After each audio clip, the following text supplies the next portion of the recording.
ৰাভা আসাম স্বায়ত্ত পৰিষদৰ নিৰ্বাচন আৰু এই নিৰ্বাচন কাৰণে আমাৰ দলে ইতিমধ্যে প্ৰস্তুতি আৰম্ভ কৰিছে।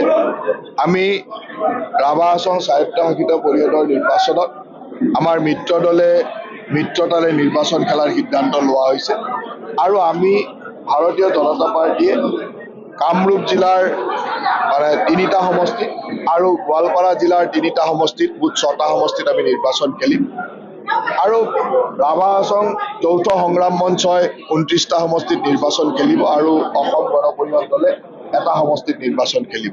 গতিকে সেই ধৰণৰ এটা আলোচনাৰ মাজেৰে আমি সিদ্ধান্তলৈ আহিছোঁ আৰু এই সিদ্ধান্ত অনুযায়ী আমি যি তিনিটা সমষ্টিত নিৰ্বাচন খেলিম তাৰ কাৰণে আমি আমাৰ দলৰ ফালৰ পৰা প্ৰস্তুতি আৰম্ভ কৰিছোঁ আৰু বাকী দলসমূহে নিজৰ প্ৰস্তুতি আৰম্ভ কৰিছে।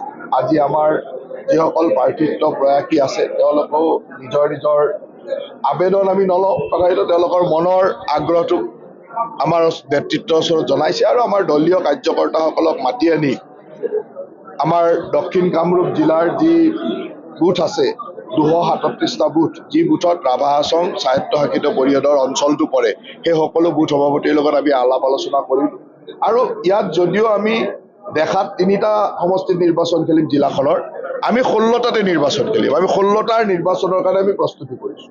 ইয়াত মিত্ৰ দলৰ বা NDA হিচাপে আমি নিৰ্বাচন খেলিম আৰু সেই ধৰণে আমাৰ প্ৰস্তুতিবিলাক আগবঢ়াই দি সকলোকে নিৰ্দেশনা দিছোঁ যে আমি NDA হিচাপে দক্ষিণ কামৰূপৰ ১৬টা সমষ্টি আৰু গোৱালপাৰা জিলাৰ ২০টা সমষ্টিত টোটেল ৩৬টা সমষ্টিত নিৰ্বাচনৰ প্ৰস্তুতি আমাৰ আৰম্ভ হৈছে আৰু অহাকালি বা পৰহিলৈ আমাৰ প্ৰাৰ্থী ঘোষণা হ'ব।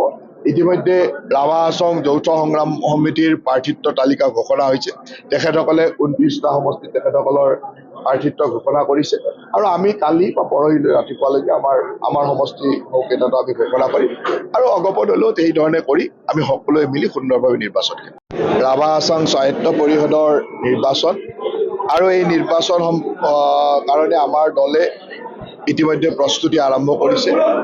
আমি ৰাভা আসাম স্বায়ত্তশাসিত পৰিষদৰ নিৰ্বাচনত আমাৰ মিত্ৰতাৰে নিৰ্বাচন খেলাৰ সিদ্ধান্ত লোৱা হৈছে আৰু আমি ভাৰতীয় জনতা পাৰ্টিয়ে কামৰূপ জিলাৰ তিনিটা সমষ্টিত আৰু গোৱালপাৰা জিলাৰ তিনিটা সমষ্টিত মুঠ ৬টা সমষ্টিত আমি নিৰ্বাচন খেলিম আৰু ৰাভা আসাম যৌথ সংগ্ৰাম মঞ্চই ২৯টা সমষ্টিত নিৰ্বাচন খেলিব আৰু অসম গণ পৰিষদ দলে এটা সমষ্টিত নিৰ্বাচন খেলিব।